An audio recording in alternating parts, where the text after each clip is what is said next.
Hello, this is Faith at House Fraud Homestead. I was not planning to make a video today. This is pretty off the cuff, but I have been feeling inspired and compelled and convicted in the last few days to be more intentional about the ways in which I live my values. And part of that I'm realizing is um, localizing and narrowing my focus as a homemaker and the focus of this channel to a more revolutionary kind of flavor. And I know that's not going to be for everybody, and I hope that everyone, irrespective of what your views are on the state of the world, can still get something from this channel.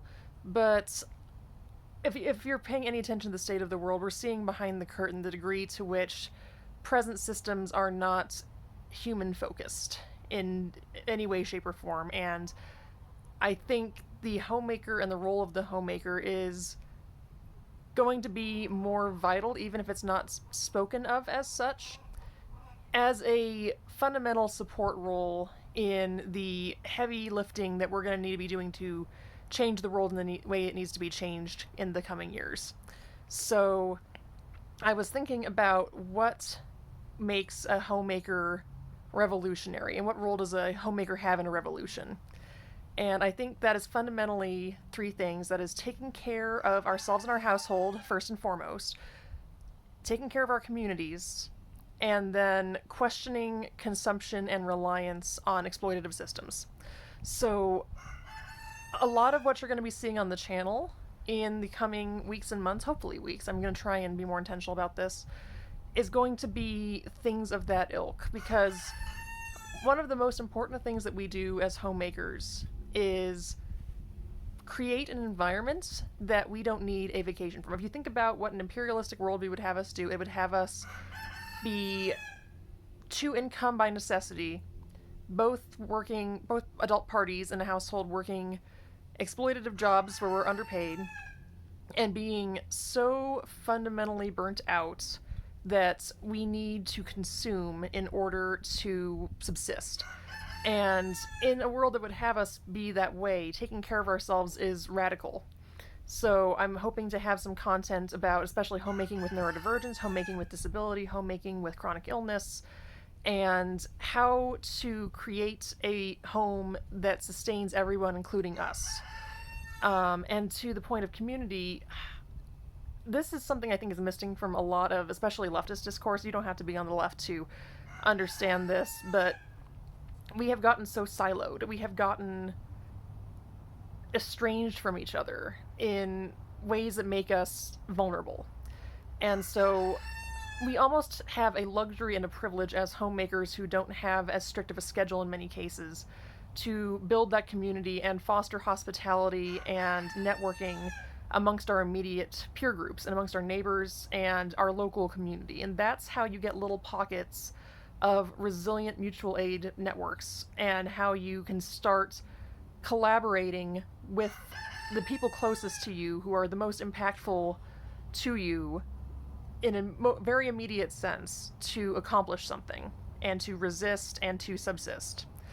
And then questioning consumption. I mean, it is very, they say there's no ethical consumption under capitalism. It is very hard in this world right now to consume anything mindfully. And some of the most mindful things you can consume are things that are already produced, things that are already in circulation, and keep them in circulation as long as possible.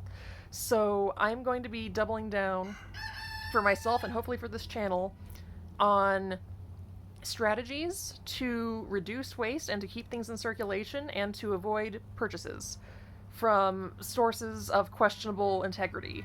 So I have a whole series I want to do on how to love the blank you have, whether that's home decor, clothing, houseplants. If you guys have any ideas for things that you need help learning to love so that you don't buy more of them and breaking a shopping habit, I'm all ears for topics. I'm hoping to make that an ongoing series. But those are the three pillars, I think. I don't know why I do everything in threes. That's just how it's come out. The three pillars of revolutionary homemaking, and I think they're going to be desperately needed in the coming years. And I think we, as a small little niche pocket of non-religious, untraditional homemakers, need to galvanize ourselves together and realize how important the work we're doing is and build each other up in that way and foster these skills amongst ourselves. So I would love to see the comments be a place of sharing inspiration and resources for other homemakers looking to divest from systems that no longer serve us and build something better, build something that has a precedent of having worked in the past before we had industrialization. That's kind of my flavor. Your flavor might be different. But if I could give anyone on this channel a homework assignment, read Radical Homemakers by Shannon Hayes. You can get it on Amazon. Your library might have it, maybe. But I think that is going to be the Bible of homemaking with the future in mind and not just a return to the past.